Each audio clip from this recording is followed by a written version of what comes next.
TV network, the solution for humanity.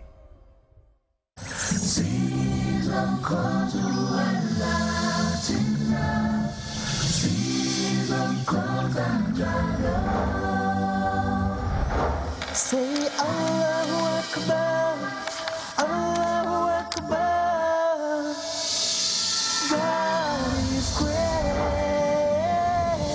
Allahu Akbar, Allahu Akbar. God is great. Allahu Akbar. God is great. Allahu Akbar. God is great. Assalamu alaikum wa rahmatullahi wa barakatuh. Bismillah ar-Rahman ar-Rahim. Alhamdulillah wa salatu wa salam wa rasulillah. Dear brothers and sisters, inshallah you've had an amazing day, a great time, and thank you for joining us again.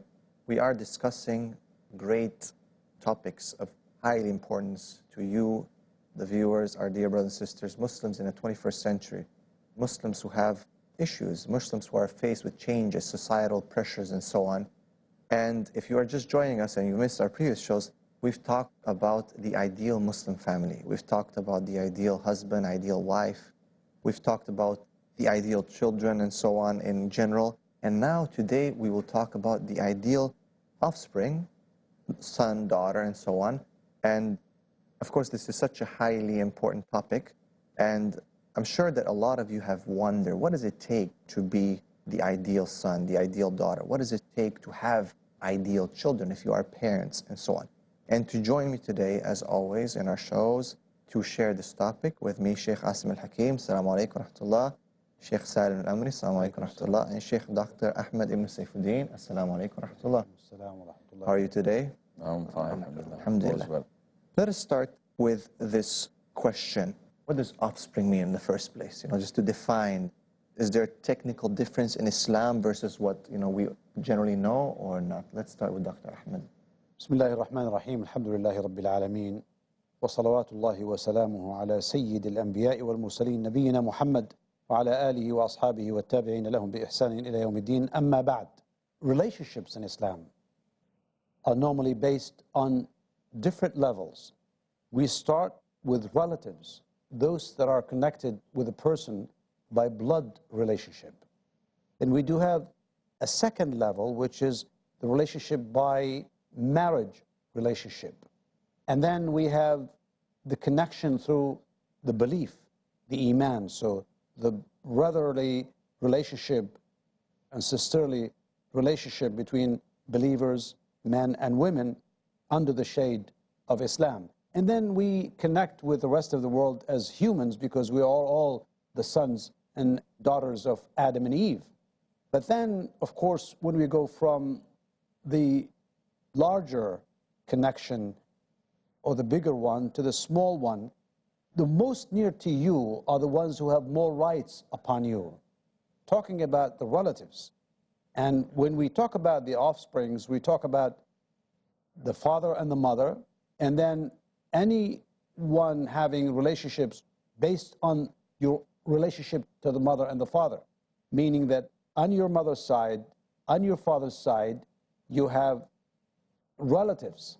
You have brothers and sisters coming from the same father and mother, or from the same father, or from the same mother. So it could be on both sides, right, or half, as we call it in English, half brothers, half sisters. Or we have the relatives from the father's side, such as your grandfather, grandfather, you have your uncles, and then you have your own grandchildren coming from your father's side. Then we have on the mother's side, we have the grandmother, you have the aunts, and then you have, again, the grandchildren coming from your mother's side. Those are normally the relatives. We don't talk about arham or ashar. Well, normally the difference in the fiqh discussion address the issue of those that are related to you by blood, not necessarily by marriage relationship. Although there is some connection in this respect regarding the relationship. But when we talk about the offspring, no, I think today we are concentrating on the children, on the sons and daughters of a mother and a father. Jazakallah khair. Sheikh Salim, when we're talking about offspring, what's the importance? I believe the word sometimes used in fiqh is lineage, right? Am I correct in saying that? It's Lineage? nasab. Nasab, right. Nasab, genealogy, yeah. Right. Why is that important in Islam? Yani, if we want to just to add more to, why is lineage important in Islam? Okay. Bismillah wassalatu wassalamu ala rasulillah wa ala alihi wa sahbihi wa man wala man ittaba huda ila yawm ad-din amma ba'd. Before answering this question, the offspring, which is the dhurriya, okay, known in Arabic as dhurriya, No. and as we know that the very purpose of the marriage is not the fulfillment of one's needs. It is the continuation of the human race. That's the purpose of it. The marriage, the concept of the marriage, and the purpose of the marriage is that the race, human race, will not reach extinction. SubhanAllah. Because if you refrain from getting married, what will happen? So someone has the children is a continuation of you. That's why in Arabic they say if someone died and he didn't have children, no one is to carry his name. But if you have offspring, you are not dead, metaphorically, of course. Right. Now, the nasab, which is the genealogy or the lineage of the person that you know, let us digress a bit.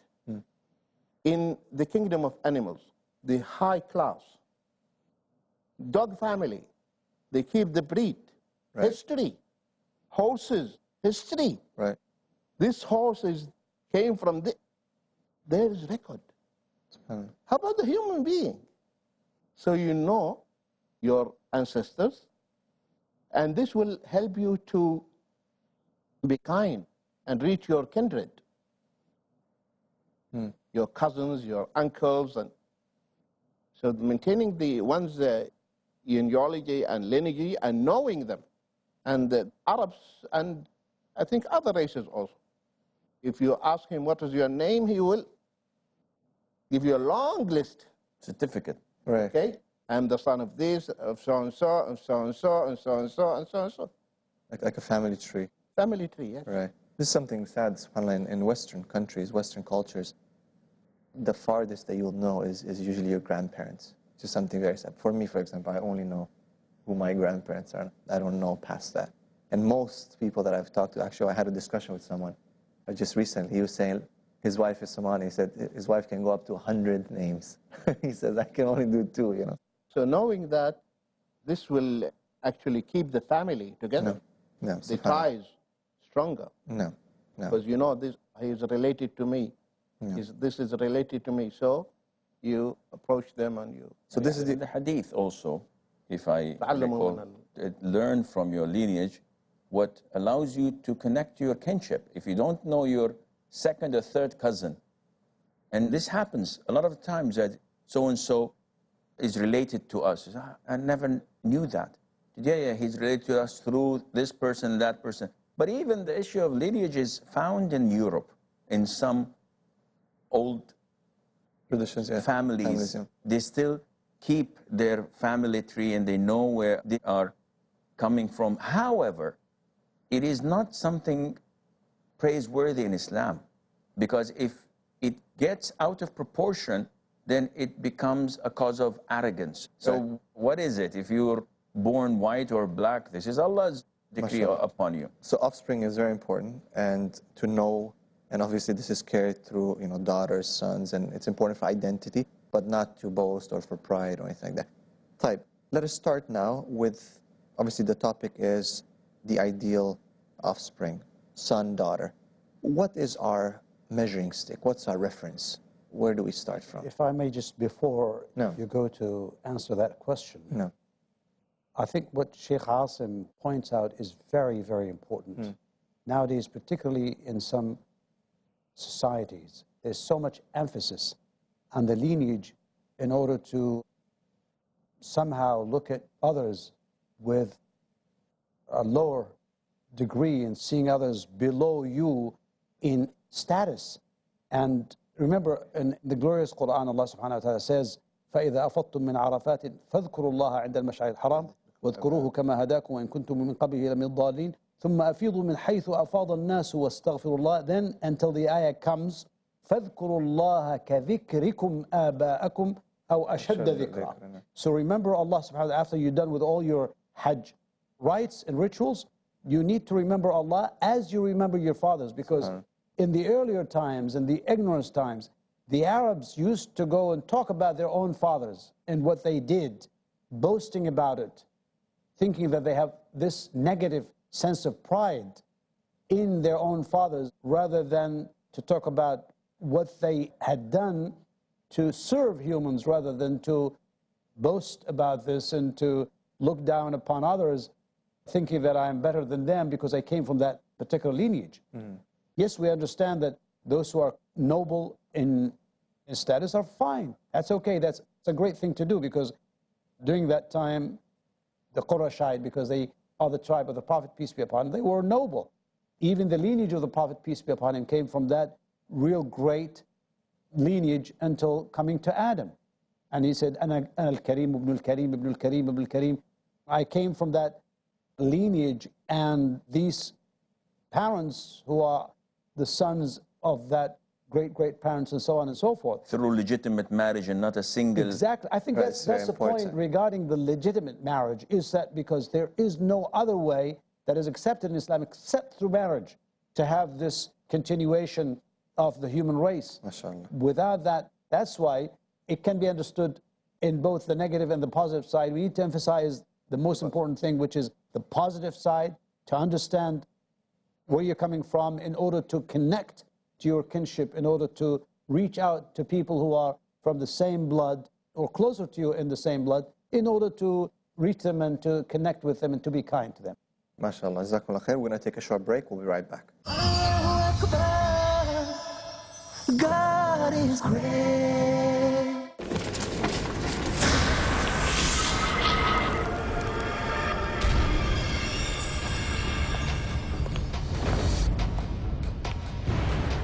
Today, one of the most common misconceptions in the world about Islam is that Islam was fed by the sword.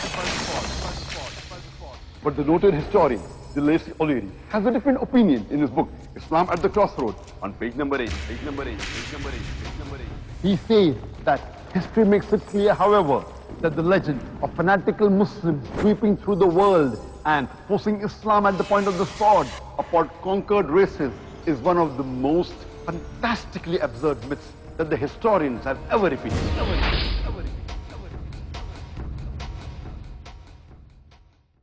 Peace TV presents over 100 million viewers at one of the largest peace conferences in the world, addressing a sea of spellbound spectators.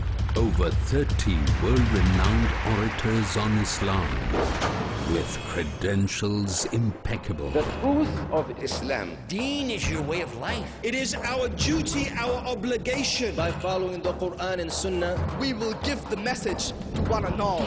With articulation exquisite. Read the book of Allah. Islam is the easy way. It's the simple way. Remind each other. The Muslim is not a source of harm for other people. Collaborate with the people for good. This is the call of Islam. With the mission of spreading the truth of Islam. Do what you can to spread the word of Islam. Wherever we are. Live like Muslims. Use your power. Allah is saying, why do you need anything else? This Quran is self-sufficient. The only book on the face of the globe, the Quran. How a human being should lead his life is given in this instruction manual, the glorious Quran. For peace to prevail on earth in Peacemakers. Next on Peace TV. Allahu Akbar. God is great. Assalamu alaikum, welcome back. We were talking about the ideal offspring, and we introduced the topic by talking about the importance of offspring and the importance of lineage. And our guests were talking about that lineage is something that connects people and is something very important. However, it should not be taken to an extreme where people boast and they're proud. And Islam came to make sure that it contains that and gives people a proper perspective on lineage.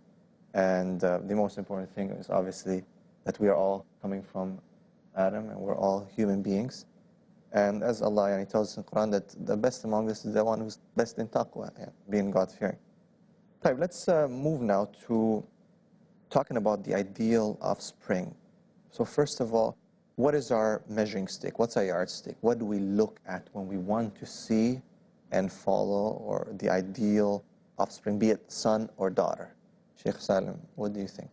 Alhamdulillah, but before we talk about the offspring, okay, and I expect to have ideal offspring, I have to prepare and pave the way to have that ideal offspring, which means the child in Islam, he has rights before coming into being. Okay, before coming into being, he has rights, and that is to choose the proper place for your seed, the proper mother, the suitable mother for him before coming into being. And then after coming into being, coming into this world, he has rights on you, whether it is the aqiqah, the upbringing, if I'm not mistaken, also to give him a proper name. And the proper name and the education, discipline. Maybe this should have been the ideal father. That would have been appropriate to talk about. This is the right of that child. So if I give the child all his rights, then inshallah, the fruit, I will pick up the fruit. Okay, the result. So the ideal child, for example, I remember now that the father who came to Sayyidina Umar ibn Khattab radiyallahu anhu, complaining about his son, about that he's not dutiful, he's not this, the child said, ask him, Amir Mu'mineen, ask my father, what is my name? Subhanallah. He said, what is his name? He said, Ju'ul. Ju'ul is the dung beetle. The beetle that rolls the dung. Yes. He said, you were undutiful to him before he became undutiful to you. And his mother as well was a slave. And so giving the child his rights so that later on, inshallah. If I might add, just for clarity, is preparing the path and giving the right circumstances for him to be able to be ideal, of course. Right? So you give him whatever needs to be given, and then of course, and he takes off from there. Yeah. But if there's no takeoff place or proper paved way, then obviously it's crash. And also putting in mind that we're talking about what is normal. Bearing in mind that even if you do whatever you do, it's at the beginning and at the end Allah's will. We know that Nuh, peace be upon him, was one of the great-willed messengers of Allah, one of the 5. And yet his son died as a disbeliever. So was it Nuh's mistake? He did everything. No, he did his due diligence. This is something very important. Do you mind elaborating a bit on it? Because a lot of brothers, sisters, parents, they tend to start blaming each other when the son or the daughter goes astray. Is that correct? Well, if we go into this, it's like opening the Pandora box. Right, if you want. See, I suffer a lot from this because when I talk with my children, we have a lot of discussions saying that our time is not like your time. And there are so many restrictions now you're putting on my sisters that you used to put on us, which are not suitable now. And the mother of the girls and myself, we discuss about this so often because the children have this ability of persuasion, of putting you under pressure. It's like this cat, when you look at it, and it gives you that look that breaks your heart. Girls and the boys usually know how to tackle their parents in a way. And at the end of the day, akhi, the answer is not emotional. The answer is very logical and realistic. What does Allah want of us? So you say that I used to tell you it is not halal to listen to music and to watch movies and soap operas. The ruling is the same because this is religion.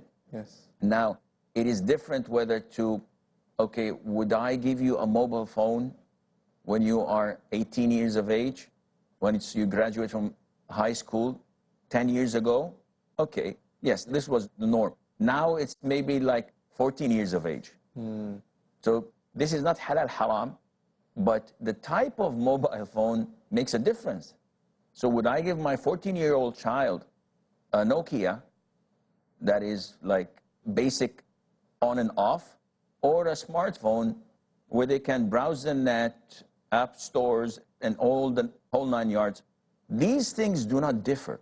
So at the end of the day, you do what Allah tells you to do with diplomacy, with kindness, with love, but never cross the red lines because the generation is different. Halal is halal, haram is haram. No, subhanAllah. This is something very important.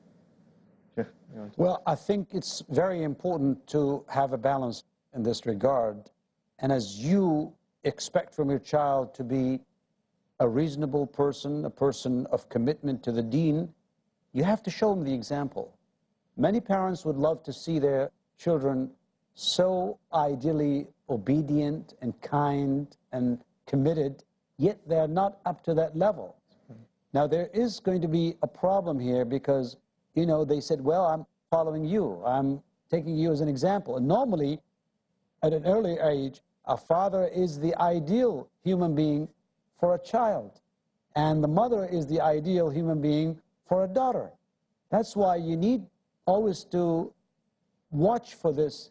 And if you, for some reason, are not fortunate to have enough knowledge, or you're not so committed, you try to connect that child to an environment where this child can learn the right behavior, take the right attitude, meaning choosing the environment, the correct environment. Of course, I can watch within my house what goes on there. I can prevent bad things from taking place here. But is that enough? Well, the child would have to go to school. The child would have to go and play with peers and other children. Relatives. He has to go to the street. He would visit relatives and would travel at times.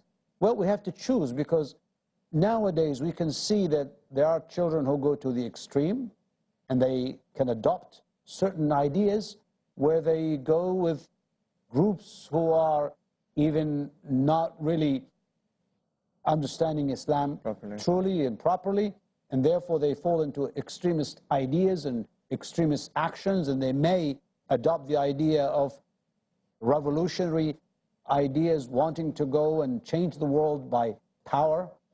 That's one extreme. If we go to the other extreme, they want just to live like everyone else around, to adopt what the children and the whole world are doing. They just need to be, you know, to go with the bandwagon. Right. Well, we need to make the limits, make sure that this child does what Islam is, as Sheikh Asim says. We need to draw the line and say that this is what Allah needs from us.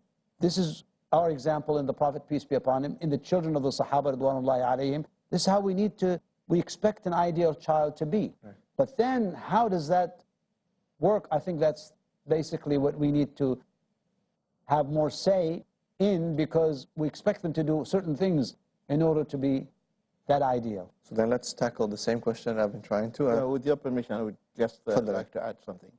The role model, that the parents should be role model for the children. So when the Prophet ﷺ, he saw that one of the Sahabiyat calling her child, come, I'll give you something. Right. Okay, the Prophet ﷺ, he was watching. And when the child came back, he gave him date. He said, had you not given him, it would have been written down that you lie. You lied. Okay?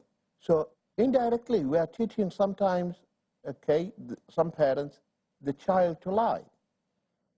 Child says, I need a candy, Dad. He said, by Allah, I don't have money. And he's seeing your wallet is full. Okay, somebody, and you are telling him, my son, don't tell a lie. And then someone is calling, and the child picks the phone. Is your daddy there? Hold on. Say no, say no, yeah. He's not here. Say he's not here. The child goes back. Daddy is saying he's not here. Daddy is saying, huh? Wow. Yeah. Wow. Okay. Look at that. So this is, Subhanallah. how do you expect this child later on? Okay? Contradiction says, what's this? Maybe it is okay for the adults to lie, not the kids. Right. You are confusing him. It's kind of like when a parent smokes, and he's very strict on his son or daughter that they, should never smoke. It was an interesting, I believe it was one of the Muslim countries, there was a project where one child goes and asks for a light, for a cigarette. Yeah. And he goes to different, elders, and everyone tells him, what do you want to smoke for, This is not correct. Why are you doing that, It's like, so why do you smoke, It's like, we want to do certain things, but we don't want them to do that. And as you said, that's a contradiction. And children are not dumb. They're very smart. Exactly. They see that and they say, wait a second. This is my father. He's my role model. If he smokes, I want to smoke. If he lies, I will lie. If he cheats, then I will cheat. Yep. So I believe the take-home message, as we're running out of time, is that if we want to have ideal children, we need to be ourselves ideal. Ideal fathers and mothers. SubhanAllah. We ran out of time, inshallah. We just scratched the surface on this topic. Inshallah, we'll continue on another episode. Jazakumullah khair for watching. Assalamu alaikum wa rahmatullahi wa barakatuh. Season comes